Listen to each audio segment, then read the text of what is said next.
sànde ko ensuite ñu xool naka la ñu koy fayee loolu moo ci am solo bi ci des nag aussi mooy la réaction du président Macky Sall via ses avocats ñu ngi rek jox li nga xamante ne ni ñii di yore wàllu koomu réewu Sénégal ngir ñu tontu ko ci ay kàddu wala bokk ci ay këyit yi nga xamante ni mu ngi koy laaj muy rapport Cour des comptes rapport IGF nee nañu nag itam bu fekkente ne nguur gi bañ na leen tontu ci loolu dinañu dem ba ci citation directe mais aussi dinañu sax dem yóbbu yëf yi c'est possible aussi ñu yóbbu ko ba référé am na sax benn avocat bi nga xamante ni tubaab la fas yéene na ñëw fii ci Sénégal ngir mën a rek défendre li nga xamante ni moo di ce dossier là mu mel ni c'est toujours important.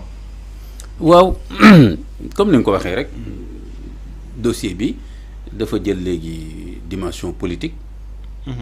te boo xasee ba wax loolu rek xëccoo ak argument contre argument ak léeg-léeg sax ay wax yoo xam ni tegguniwul daf ciy dugg. alors que normalement dañ ko waroon xool sur le plan purement technique nan la demee lan mooy manqué yi ak lan mooy loo xam ni. jaar na yoon parce que loolu yëpp am na ci dossier technique moom justement soo ko politiser wul di nga mën a gis boo gisee rapport di am boo gisee audit di am reddition du compte di am. loolu mooy toujours dinañ mën a wax voilà les points forts yi yu positif la amul benn gouvernement boo xam ni mën nga wax li muy gérer yëpp c'est négatif lépp baaxul.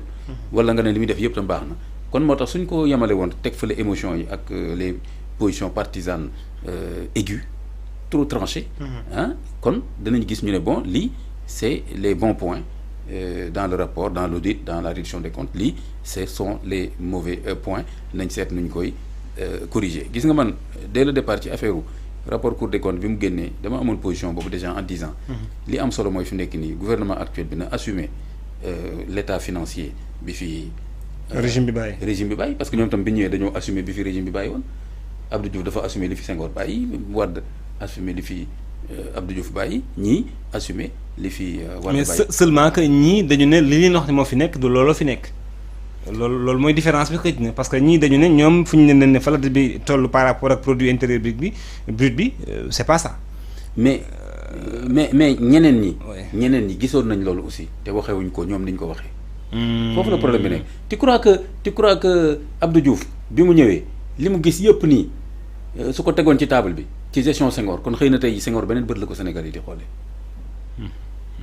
bu jëloon dossier yëpp agriculture transport assainissement bu ci nekk mu ne lii ak lii lañ fi fekk budget bii lañ fi fekk nii lañ ko jëfandikoo kon xëy na mu demee neneen noonu tamit Abdoulaye Wade amul lu mu waxul ci bilan wu Abdou Diouf mais waa PS ñoom tam pour anticiper woon problème boobu gis nga dañu bàyyi woon benn document wax ne chaque ministère lii lañ fa bàyyi comme budget xoolal ba pare demandé woon rééchelonnement dette bi du tey de ku ko bëgg a analyser carrément correctement rééchelonner dette bi parce que ñoom seen bopp tamit amoon nañ problème ajustement structurel bu metti ñëpp xam nañ ni mu demee woon kon loolu tam c'était un passif mais taxul nu mu tuddati Abdoulaye Wade bi mu ñëwee dafa assumer loolu xam ne ajustement structurel jaar na fi xam ne ay passif am na fi mu daal di liggéey xooloon nañ ci parce que même PS maa ngi fàttali bu baax temps yooyu ñoom ils ont encore chaque fois communiqué ci ne ministère bu nekk ñun bàyyi nañ fa budget de temps te Abdoulaye Wade moom mi ngi doon wax ne fekkuñ fi dara presque yéen a ngi rappelé wu chaque fois ñu doon wax fekkuñ fi dara extra donc loolu c'est pas régime mu Macky Sall tam bi mu ñëwee c'est pas un débat nouveau mais seulement que cette année cette fois-ci dafa jël yeneen proportion waaw dem ba FMI dugg ci ba yeneen dugg ci itam voilà régime Macky Sall tam bi mu ñëwee malgré que Abdoulaye Wade day moroomu Macky Sall ci économie ak kii malgré tout ça c'était une faillite économique et financière il a dit dans ses derniers propos bi muy tourné ci kër Serigne si su ngeen ma jàppalewul duñ fay salaire yi kon Abdoulaye Wade moom xamul woon économie ak finance mais c'est parce que il a été débordé à un moment donné il a assumé que fi mu nekk nii amul sax des fonds pour mën a fay 3 mois Wade Macky Sall bu mu ñëwee assumé loolu daw dem France Sarkozy décaissé ko xawma lan mu ñëwaat dugg génn donc affaire boobu fi may wax ak yow nii bi may ñëw ci presse bi nii maa ngi gis Cour des comptes France di wax ne y a un retard constant ci yenn bilan yi yoo xam ni c'est pas normal donc problème boobu nañ ci moo tax ma ne nañ ci def attention xool intérêt Sénégal xool intérêt Sénégal ak nuñ ciy communiquer ak crédibilité Sénégal ñi comprendre mais Sénégal dafa soxla une certaine image ni ko réew yëpp soxla mais man soxla naa une certaine image yow soxla nga une certaine image tey ji am na too xam suñ ko waxoon tey ci Ibrahima Sow mais di nga ni lii jaaduwul je suis pas comme ça wala je n'ai pas dit ça donc rawatina nag réew notation yi ñuy wax nii mais réew bu ñu noté te note bi jaarul yoon du la neex day wane ni notation yi bul ko jël bul ko jàppee lu woyof parce que mën la xañ ay milliards d'investissement pour sa réew kon ay égo ak ay trucs partisans bu ko ciital léegi nag dossier bi yooyu yëpp daf cee dugg léegi peu importe proportion bi parce que tey jii man je pense que question bi xam nga lan la je crois que au fond li ma xam et comme ni ma la ko waxee du ñàkk yeneen information ñëw et cetera li ma jàpp mooy que ni fi mu nekk nii ci li ma dégg experts yi wax c'est-à-dire des universitaires ak des techniciens financiers et cetera li ma jàpp mooy que ni c'est beaucoup plus un problème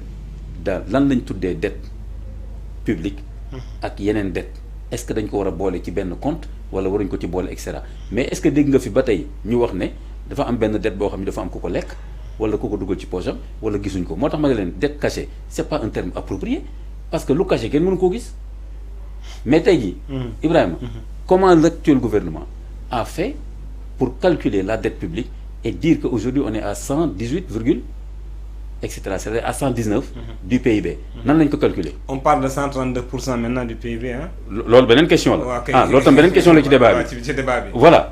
C'est-à-dire qu'en 1 an et demi, ñoom ils sont allés à.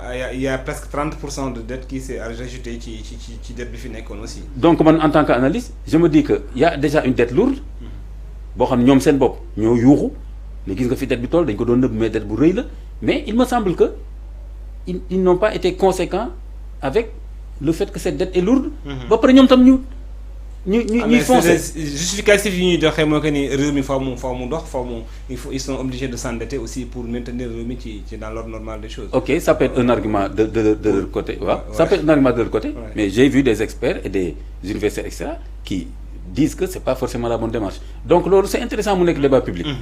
Maintenant dama ni la fan la ñu jaar ba am données yu leen may ñu calculer dette bi ba ne c'est à 119%. dama ne Ibrahima bu fekkoon c'était caché fan la ñu jëlee données yi ñu koy calculer. Donc c'était pas caché. Non, c'était pas caché. Misreporting, mal calculé, loolu mooy. waaw kay waaw kay mal reporté. mal calculé waaw kay. ok waaw kay et d'ailleurs. Si c'est mal calculé ça peut être ça mën na nekk tey fu nit ki mu nekk ci mu mal calculé ko comme mën na kaa bañ a nekk aussi. waaw foofu nag laa doon waxee toute vérité n'est pas bonne à dire ñi am intelligence war nañ xam ne ma doon waxee. Il y a eu des interprétations qui ont été faites à travers vos propos yi nga fi teniroon samedi. waaw am ñu ko dagg.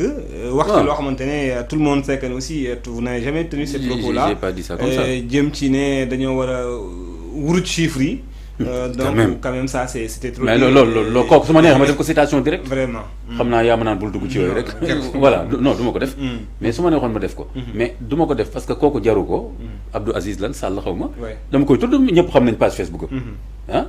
daf ko jarul parce que kooku noonu li ma bëggoon mooy mu ñëw fii débattre ak man sur cette question là sérieusement mu ñëw fii débattre te su déggee li may wax nii na la jox numéro téléphone am mu ñëw fii moom laa wax de mu ñëw fii ñu débattre sur ce sujet là donc après mu commencer par wuruj bi mu génneel ma fan laa ko waxee d'abord avant ñu continuer ci débat bi alors kooku il faut il y a un minimum d'honnêteté Ibrahima c'est pas que je suis en colère mais il y a un minimum de rigueur boo xam ni man j'aimerais bien que les jeunes de mon pays que ñu am ce minimum de rigueur de truc dans les affaires publiques. Suñuy rapporter aussi ñu rapporter ce qui a été dit textuellement.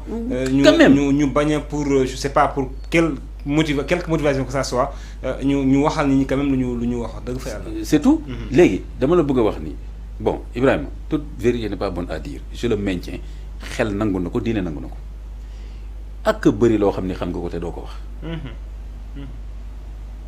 Mais écoute xel nangu na ko diine nangu na ko du lu ne ngay wax lépp ni mu demee ça veut pas dire que da ngay fen fen mooy nga wax yi fi ni mu demee wul amaana nga nettali lenn ci mbir mi selon li nga soxla ak ñi nga ko séqal et cetera man tey jii pour le même événement am na ko xam ne su may wax ak moom ak xelam fi mu toll ak ni mu impliqué woo ci yëf yi dafa am fu ma ci yem ak moom kon ça veut pas dire que damay wax lu dul dëgg mais damay xam ni vérité bi kii lii la ci attan moom wala fii laa ko séq ak moom xoolal tey jii les termes FMI mais di nga lire ba mu jeex ils disent tout et leur contraire.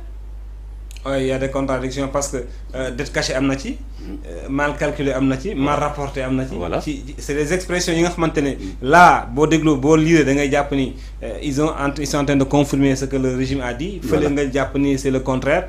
Finalement waaw c'est un langage diplomatique voilà parce que toute vérité n'est pas bonne à dire donc parce que xam nga lu tax parce que Ibrahima moo wax la benn affaire in fine je crois que waxoon naa ko ñaata yoon laa koy wax débat bi justement boo ko yemalee rek ci rapport bi da ngay juum c'est-à-dire que